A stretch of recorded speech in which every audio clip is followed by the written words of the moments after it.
Good morning students. आज का जो टॉपिक हम देखने वाले हैं वह टॉपिक है समास।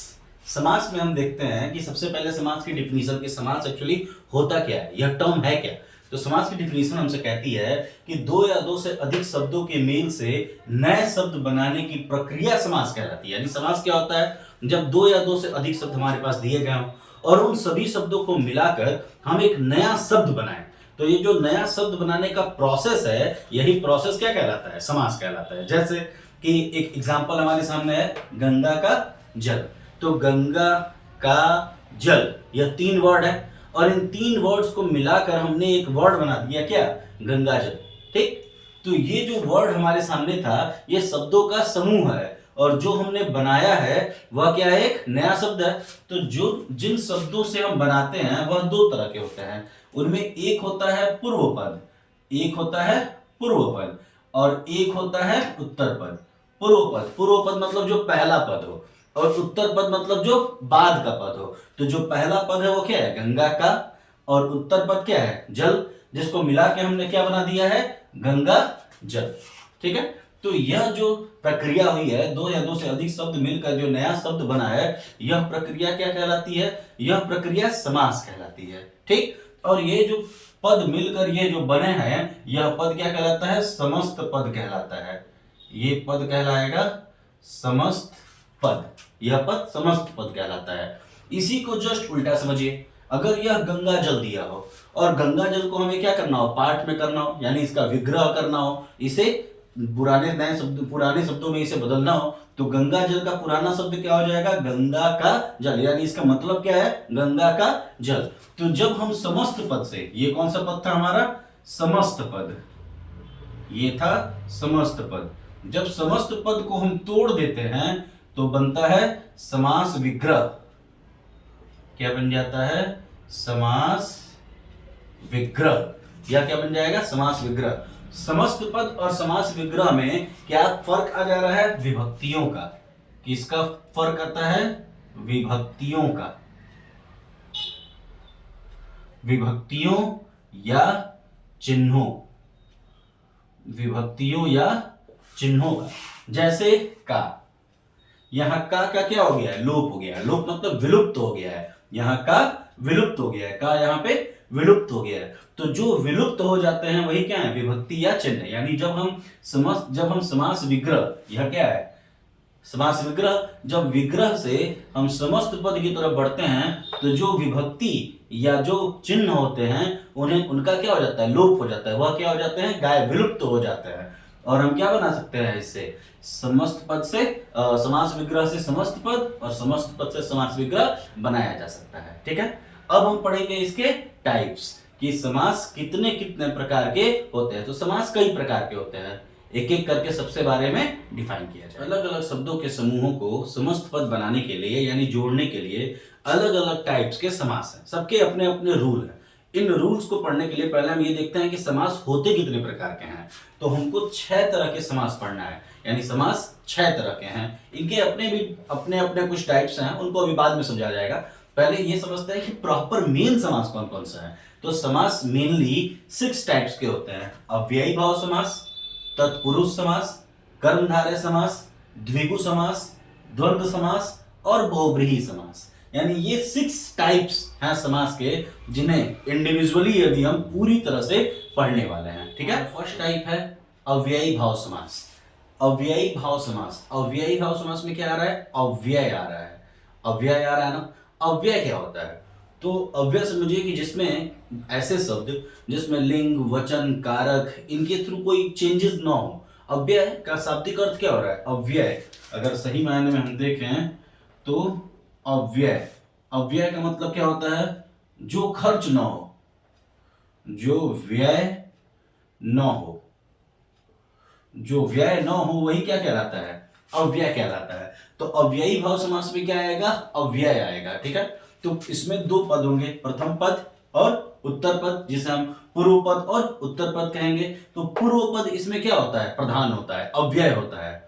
जैसे डिफिनेशन के अकॉर्डिंग देखते हैं, जिस समास में पहला पद अव्यय हो, हर जगह आपको क्या दिख रहा है, अव्यय, हर जगह क्या दिख रहा है, अव्यय, अव्यय हो, उसे अव्ययी भाव समास कहेंगे। यानी जिस समास में प्रथम पद अव्यय आ जाए, ऐसे शब्द हैं जिन पर लिंग वचन कारक इनका कोई भी प्रभाव न पड़े, तो वह क्या कहलाएंगे? अव्यय कहलाएंगे, और वही अव्यय इनके प्रथम पद होते हैं, उसे अव्ययी भाव समास कहेंगे।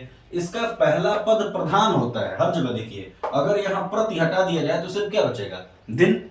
दिन तो दिन ही है, लेकिन प्रति लग जाने की वजह से क्या हो रहा है? प्रतिदिन, डेली की बात होने लग रही है। जन्म तो होता ही है, हर बच्चे का जन्म होता है, लेकिन क्या लग गया? आ लग गया। आ से इसकी मीनिंग चेंज हो गई, अब आजन्म हो गया। आजन्म मतलब जो हमेशा। भर पेट, पेट तो नॉर्मल था लेकिन भर हो गया, यानी पेट भरा हुआ है उसका। गली ठीक थी, गली गली, यानी हर गली में यह बात हो रही है। घड़ी, घड़ी तो हमेशा होती है, हर समय कुछ ना कुछ होता रहता है। हर घड़ी, प्रत्येक घड़ी में, हर क्षण की बात हो रही है यहाँ पे। विधि, विधि यानी मेथड। यथा विधि, यथा विधि मतलब सही विधि की के हिसाब से। हाथ, ठीक, हाथों हाथ, काम कैसे हो गया? हाथों हाथ हो गया। यानी अव्यय हर जगह आपको प्रथम पद में क्या दिख रहा है? अव्यय दिख रहा है। और एक और चीज चेंज होता है, क्या? इसका समस्त पद भी अव्यय की तरह ही कार्य करता है। प्रथम पद तो अव्यय है ही, लेकिन प्रथम पद में जब हमने उत्तर पद मिला दिया, यानी प्रधान पूर्व पद में हमने जब उत्तर पद मिला दिया, तो उसके बाद भी जो यह पद बन रहा है, यह भी कैसा कार्य करेगा? अव्यय की तरह ही कार्य करेगा। जैसे प्रतिदिन, किसी भी लिंग वचन कारक का कोई फर्क नहीं पड़ने वाला है। आजन्म, भरपेट, प्रत्येक गली, हर घड़ी, यथा विधि, हाथों हाथ, हर जगह हमको क्या दिख रहा है? अव्यय दिख रहा है। यानी इसके प्रथम पद अव्यय था ही, और जो समस्त पद बना है, नया पद जो बना है, वो भी कैसा काम कर रहा है? एज ए अव्यय ही काम कर रहा है। तो इसी वजह से यह क्या कहलाता है? अव्ययी भाव समास कहलाता है। पुरुष समास। तत्पुरुष समास क्या होता है? कि जिसमें उत्तर पद प्रधान होता है। अभी जो हम पढ़े हैं उसमें पूर्व पद प्रधान था, अव्यय था। अब हम क्या पढ़ रहे हैं? जिसमें उत्तर पद प्रधान होता है। उत्तर पद मतलब बाद वाला पद प्रधान होता है, वह कौन होता है? तत्पुरुष समास होता है। जैसे कि इसके एग्जांपल्स आपके सामने दिए हुए हैं। दही बड़ा, दही में डूबा हुआ, तो इसमें क्या दिख रहा है? कि प्रथम पद नहीं, उत्तर पद प्रधान है, बड़ा मेन है। दही तो थी, लेकिन बड़ा पढ़ते ही वो क्या बन गया? दही बड़ा। मरणासन यानी मृत्यु को करीब। अकाल पीड़ित, अकाल से पीड़ित, पीड़ित मेन है। आराम कुर्सी, आराम के लिए कुर्सी। गुणहीन, गुण से हीन। ऋण मुक्त, ऋण से मुक्त। देशवासी, देश का वासी। घुड़सवार, घोड़े पर सवार। पुरुषोत्तम, पुरुषों में उत्तम। अकर्मण्य, न कर्मण्य। अनादि, न आदि। ये सब जितने भी उदाहरण, मेन उदाहरण है, ये किसके लिए हैं? तत्पुरुष समास के लिए हैं। तत्पुरुष समास कुछ टाइप्स में भी बटा होता है। किसके आधार पे? कारक के आधार पे, जो यहां दिख रहा है। अब कारक के आधार पे देखते हैं इसमें प्रकार क्या है। तो हम कारक में देखते हैं कारक का कैसे कैसे बढ़ता है। कर्म कारक को के साथ बढ़ता है। तो जहां पे को आया हो वहां कौन होगा? कर्म कारक। जैसे यहां कौन सा कारक है? कर्म कारक। यहां कौन सा कारक हो जाएगा? कर्म कारक। यानी ये कौन सा है? कर्म तत्पुरुष समास है। उसी तरह से के लिए कहां आ जाता है? संप्रदान में। तो संप्रदान में के लिए, तो के लिए यहां आने की वजह से ये कौन सा कारक हो गया? संप्रदान, संप्रदान तत्पुरुष समास। ये कौन सा समास हो जाएगा? संप्रदान तत्पुरुष समास। अब यहां से है, तो से दो भी चीज के लिए आता है। करण के लिए भी आता है, अपादान के लिए भी आता है। अकाल से पीड़ित, तो अकाल से पीड़ित यहां क्या हो रहा है? यहां आपका करण कारक हो रहा है। तो यहां क्या हो गया?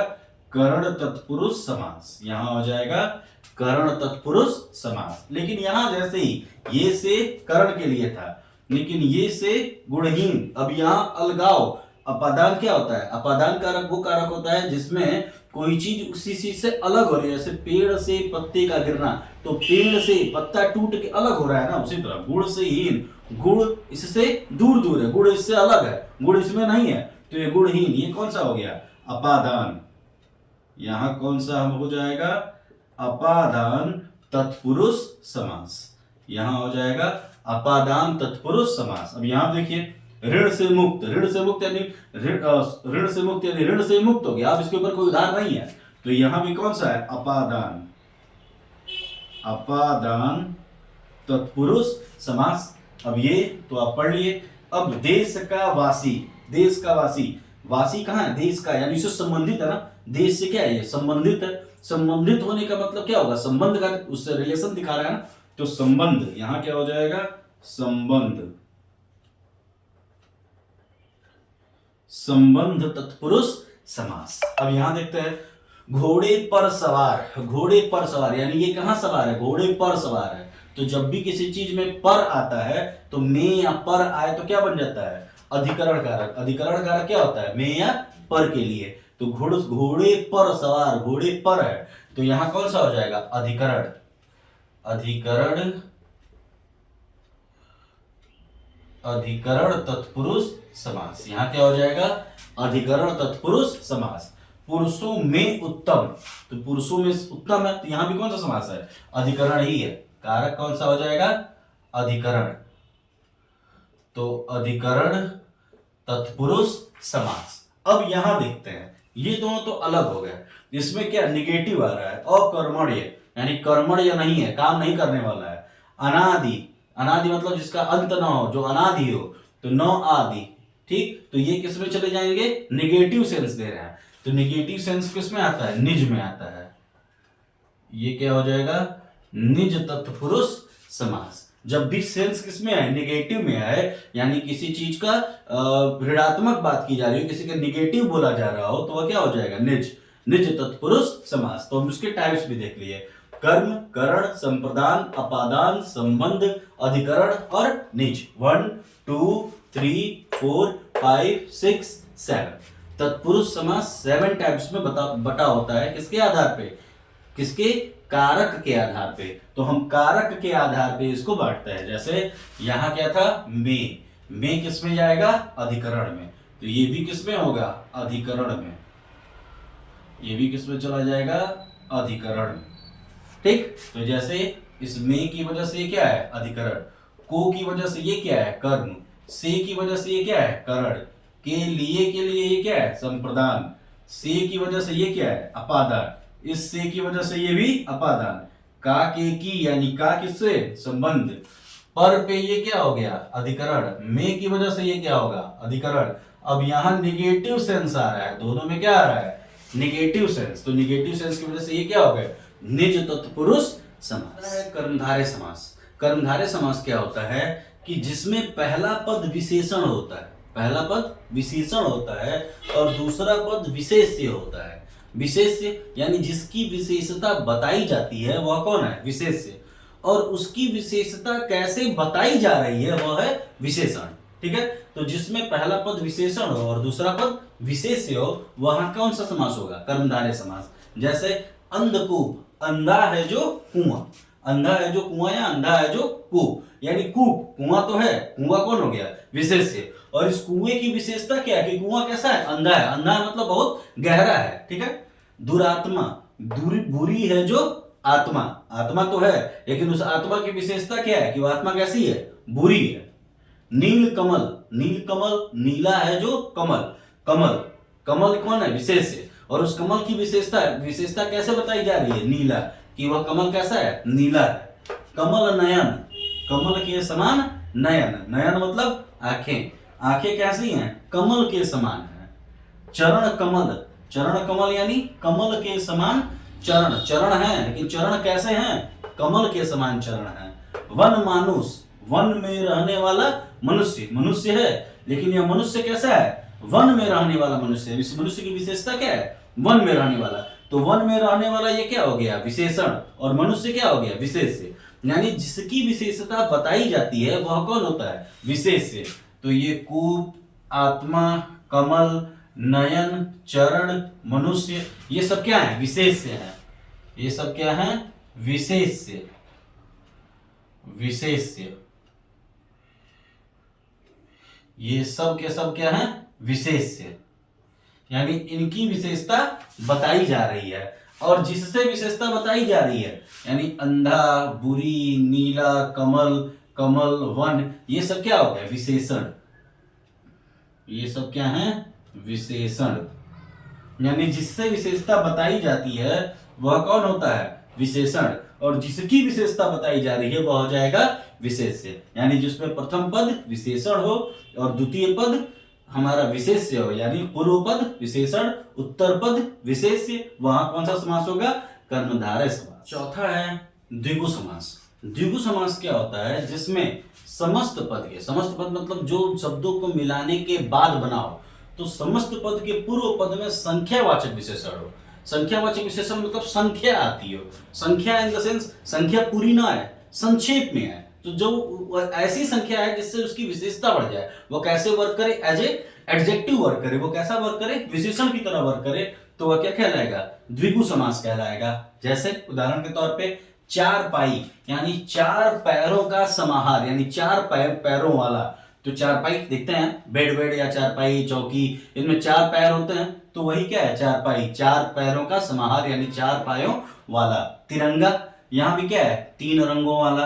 त्रिभुवन, तीन भवनों वाला, तीन भवनों का समाहार। नवग्रह, नौ ग्रहों का समाहार। त्रियुगी, तीन युगों का समाहार। सतसई, 700 का समाहार, 700 का जहां पे मिलन हो, जहां समूह हो, ठीक है। तो यह क्या देख रहे हैं आपकी हर जगह जो समस्त पद है वहां चार, तीन, तीन, 9, 3, 7, हर जगह क्या लगा है? ये नंबर्स के तौर पे यूज हो रहा है, और ये नंबर क्या कर रहे हैं? उस पीछे वाले पद की विशेषता बता रहे हैं, एज ए विशेषण वर्क कर रहे हैं। तो यह कौन सा समास होगा? यहाँ पे द्विगु समास होगा। पांचवा समास होगा द्वंद्व समास। द्वंद्व समास, जैसे आप महाभारत वाले देखते थे तो उसमें आपको दिखता था द्वंद्व होता है। पहले के राजा महाराजा द्वंद्व किया करते थे, यानी दो महाबली होते थे, दोनों आपस में टकराते थे, ठीक है, तो द्वंद्व होता था। उसी से बेसिस ये भी है। द्वंद्व का अर्थ है जोड़ा, दो लोग चाहिए। जिस समास में दोनों पद प्रधान हो, भाई दोनों में से कौन जीतेगा इस बारे में तो पता नहीं होता है, यानी दोनों पद कौन होंगे? प्रधान होंगे, तो वहां कौन सा समास होगा? द्वंद्व समास। जैसे अपना पराया, अपना और पराया दोनों क्या है? प्रधान पद। गंगा यमुना, भाई दोनों नदियां हमारे लिए महत्वपूर्ण है, तो गंगा और यमुना। स्त्री पुरुष दोनों जरूरी है, तो स्त्री या पुरुष। माता पिता, माता और पिता। यहां हम क्या देख रहे हैं कि जो समुच्चय बोधक अव्यय है वह दो है।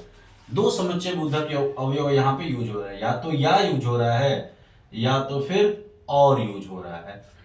समास विग्रह में हम यही देख रहे हैं कि या तो या आ रहा है या तो और आ रहा है। जैसे और या और, तो यहाँ पे जब भी द्वंद्व समास होता है यहाँ पे या और समुच्चय बोधक अवयव के रूप में यूज होते हैं, ठीक है। तो इन सब जगहों पे कौन सा समास है? द्वंद्व समास यूज हो रहा है। हमारा आखिरी समास यानी कि छठवां समास कौन सा है? बहुब्रीहि समास। बहुब्रीहि समास क्या होता है? बहु यानी बहुत। यहां को क्या पता चल रहा है कि पहला पद और दूसरा पद मिलकर किसी तीसरे पद की ओर बात कर रहे हैं, यानी यहां जिसकी बात हो रही है, जो पद दिए गए हैं उनकी बात होगी नहीं, इसीलिए इसका नाम क्या है? बहु। बहु यानी अलग, बहुत। तो यहां जिस पहले पद और दूसरे पद को बारे में बात की जा रही है उसको छोड़ दिया गया है, और किसी तीसरे पद की ओर संकेत किया, किसी तीसरे व्यक्ति के बारे में, किसी तीसरे पद के बारे में, किसी दूसरे शब्द के बारे में बात की जाएगी, वहां कौन हो जाएगा? बहुब्रीहि समास हो जाएगा।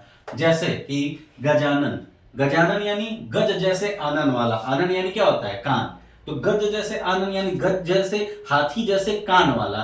तो हाथी जैसे कान वाले कौन है? गणेश जी हैं। तो एक्चुअली यार रिलेटिव बात किसकी हो रही है? गणेश जी की बात हो रही है। तो गजानन देखिए, गज जैसे, हाथी जैसे कानों वाला, मतलब तो ये है, लेकिन बात किसकी हो रही है? गणेश जी की बात हो रही है। गोपाल, गोपाल यानी गो का पालन करने वाला, गो चराने वाला जो होता है। गो मतलब गाय, गाय का पालन करने वाला, वो कौन होता है? गोपाल यानी कृष्ण जी की बात हो रही है। चक्रधर, चक्र को धारण करने वाला, विष्णु जी यानी कि कृष्ण जी की बात की जा रही है। मक्खी चूस, मक्खी को भी चूसने वाला, यानी रियलिटी बात किसकी हो रही है? किसी बहुत भयंकर कंजूस की बात हो रही है। त्रिलोचन यानी तीन नयनों वाला, तीन आंखों वाला जो होता है वह कौन है? शिव जी हैं, उनकी बात हो रही है। तो हम क्या देख रहे हैं कि यहाँ पे इनका जो समास विग्रह है वह तो कुछ और है, लेकिन बात रियलिटी में किसी और की हो रही है, इसलिए यह कौन सा समास है? बहुब्रीहि समास है। अब यहाँ आपको दिखेगा कि गज जैसे आनन वाला, जैसे नीलकंठ हम पढ़े थे, नीला है कंठ जिसका, ठीक। तो अब यहाँ पे थोड़ा सा आपको क्या सिमिलरिटी दिख रही है? किसमें? कर्मधारय में और बहुब्रीहि में। लेकिन सिमिलरिटी में आपको डिफरेंस बताता हूं कैसे करना है। जैसे गजानन, गज जैसे आनन, इसका अगर हम सिर्फ इतना लिखें गज जैसे आनन, तो ये क्या बन जाएगा, कर्मधारय। लेकिन जैसे ही लिखेंगे गज जैसे आनन वाला, उसके वाले किसी वैसे किसी व्यक्ति की बात हो रही है तो वहां कौन हो जाएगा, बहुव्रीहि समास। उसी तरह चक्र धारण करना, चक्रधर यानी चक्र को धारण करना, गोपाल यानी गो का पालन करना, मक्खी चूस यानी मक्खी को चूसना, त्रिलोचन यानी तीन आंख, जिसकी तीन आंख हो, ठीक है, तीन आंखें हो जिसकी, मक्खी जो चूसता हो, चक्रधर चक्र को जो धारण करता हो, चक्र को धारण करता हो, जिस जो चक्र को धारण करे, जो गाय का पालन करे, तो जो जब आ जा रहा है तो तुरंत क्या हो जा रहा है, किसी दूसरे की बात होने लगी। तो गज जैसे आनंद, जिसके आनंद हाथी जैसे है, तो यहां पे कौन होगा, कर्मधारय समास। यानी जब तक हम किसी अलग व्यक्ति की ओर इंडिकेट नहीं करेंगे वह कौन सा होगा, कर्मधारय समास। लेकिन जैसे ही इंडिकेशन किसी और की तरफ हो जाएगा वह क्या बन जाएगा, बहुव्रीहि समास। ठीक है, देखा कितना आसान है समास। उम्मीद है आपको वीडियो पसंद आएगा। अगर पसंद आए तो लाइक शेयर और सब्सक्राइब जरूर करें। Thank you.